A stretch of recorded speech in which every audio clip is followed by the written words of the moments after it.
Have you ever felt alone in a room full of people? A chilling question, isn't it? Yet it's a reality for many of us. Today, we delve into the realm of loneliness, a subject often misunderstood and misrepresented. It's easy to picture loneliness as the sole domain of those physically isolated. But let's challenge that notion. Loneliness is a state of mind, an emotional echo chamber that amplifies feelings of disconnect, even in the most crowded of places. It's a universal experience that transcends borders, cultures, and social statuses. It's not a respecter of age or gender, affecting the young, the old, the rich, the poor, the confident, and the shy alike. But let's not forget, loneliness is not an unsolvable riddle. It's not a life sentence. It's a condition of the mind, and like all things mental, it can be influenced, it can be shifted.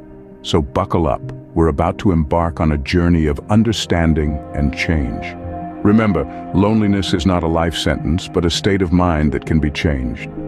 Why do we feel lonely even in a crowd?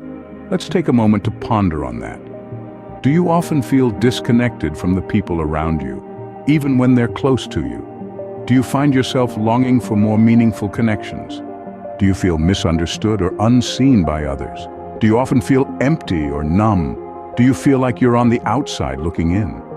Loneliness isn't about being physically alone. It's a state of mind, a disconnection from oneself and others. It's like being lost in a forest of faces, yet feeling unseen. Several factors contribute to this feeling. One prime culprit can be a lack of self-understanding. Not knowing what truly makes us tick, our deepest desires and fears can leave us feeling detached, like a ship adrift at sea. Then there are unfulfilled expectations from relationships and life in general.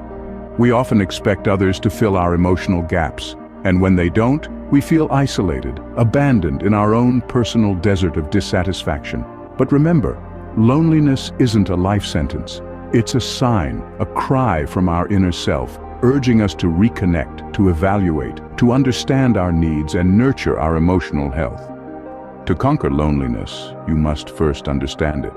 So let's dig deep into the roots of our loneliness together and make sense of our emotions. How does loneliness affect our mental health? Well, it's more profound than you might think. Loneliness, you see, can be a silent killer, a shadowy figure lurking in the corners of our minds. It can lead to an array of mental health problems, such as depression, inflammation, anxiety, and stress. Imagine, if you will, a plant deprived of sunlight, slowly wilting away.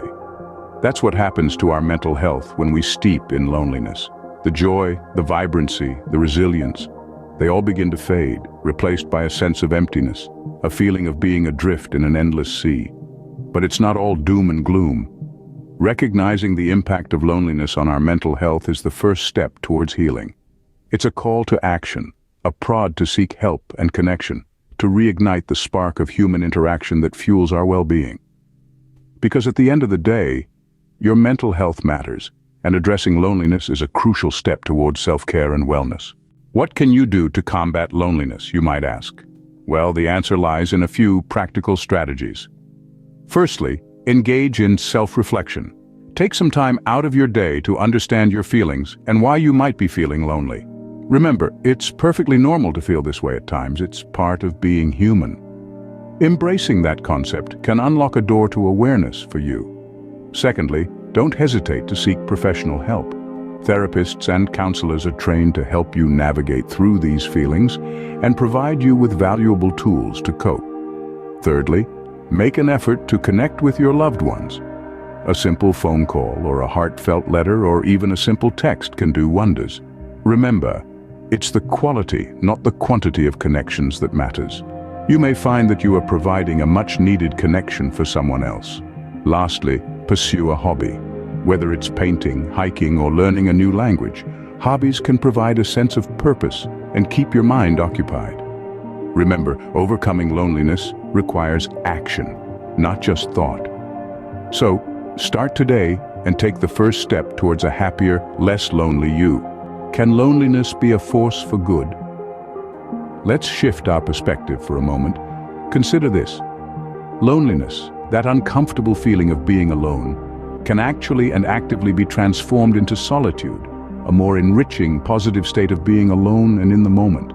It's like turning lead into gold, where the heavy, low-value lead is our loneliness and the gold is solitude, an energy source for our spirit. Solitude isn't about isolating oneself, it's about embracing the silence, the quiet moments, and using them to reflect, to grow. When we're alone with our thoughts, we have the opportunity to delve into the depths of our minds, to discover aspects of ourselves we might have overlooked in the hustle and bustle of everyday life. Think of it as a journey of self-discovery, where you're both the traveler and you are also the landscape. You become more aware of both. You're exploring uncharted territories, learning about your strengths, your weaknesses, your passions, and your fears. Remember, it's not about being alone, it's about being alone with purpose. Loneliness can be a doorway to self-discovery if you choose to open it. To demonstrate the point right here, right now, let us take a moment to reflect. Let's revisit what we've explored today. We embarked on a journey today, a journey into the heart of loneliness. We've ventured deep into its roots, examined its impact on our mental health, and explored strategies to overcome it. We've even touched on how we can transform loneliness into solitude. We've covered a lot of ground, haven't we? Now, let's wrap it all up and turn our insights into action. We began by discussing our opening thoughts on loneliness. We learned that loneliness is not just a state of being alone, but a state of feeling alone. It's a subjective experience that can occur even when surrounded by others. As Robin Williams once said, "I used to think that the worst thing in life was to end up alone. It's not. The worst thing in life is to end up with people who make you feel alone." We also established that loneliness isn't always bad, it's a universal human experience, and it's okay to feel lonely sometimes. Next, we delved into understanding the roots of loneliness. We discussed how our modern society, with its focus on individualism and self-reliance, can inadvertently foster feelings of isolation. We also acknowledged that personal circumstances, such as loss, relocation, or changes in our social circles, can trigger loneliness. We learned that understanding the root cause of our loneliness is the first step towards addressing it. In our third segment, we explored the impact of loneliness on mental health. We discussed how chronic loneliness can lead to a host of mental health issues like depression, anxiety, and even cognitive decline. We reminded ourselves that our mental health is as important as our physical health, and that it's okay to seek help. As the great philosopher Socrates once said, "An unexamined life is not worth living." We then applied this wisdom to our mental health, recognizing that examining our feelings of loneliness is a critical aspect of self-care. Moving on, we looked at strategies to overcome loneliness. We discussed how reaching out to others, joining social clubs or groups, volunteering, and developing new hobbies can help alleviate feelings of loneliness. We encouraged ourselves to step out of our comfort zones, to be proactive in our social interactions, and to be open to new experiences. In our fifth segment, we transformed loneliness into solitude.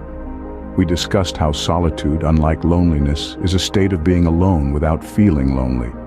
It's a space where we can enjoy our own company, reflect, and recharge. We discussed how we can cultivate solitude by setting aside quiet time for ourselves, engaging in mindfulness practices, and embracing our alone time as an opportunity for self-discovery and growth. Now, let's translate all these insights into tangible action steps. First, acknowledge your feelings of loneliness. It's okay to feel lonely. Don't judge yourself for it. Second, try to understand why you're feeling lonely. Is it due to your circumstances, your mindset, or both? Third, reach out. Connect with a friend, join a group, or seek professional help if needed. Fourth, cultivate solitude. Embrace your alone time as an opportunity for self-reflection and personal growth. Let's remember that overcoming loneliness is a journey, not a destination. It's a process of learning, growing, and becoming more resilient. It's about building meaningful connections with others, and more importantly, with ourselves. It's about transforming our loneliness into solitude, and our solitude into peace. As we close this chapter, let's remind ourselves of the words of Mother Teresa.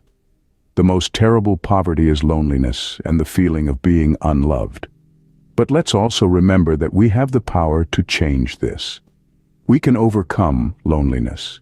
We can build meaningful connections. We can cultivate solitude, and in doing so, we can lead healthier, happier lives. Thank you for watching. Like and subscribe to join us on more explorations, and please share your thoughts and observations about loneliness in the comments of the video. Ironically, finding and watching this video demonstrates that you are not alone in feeling this way. We all feel this way sometimes.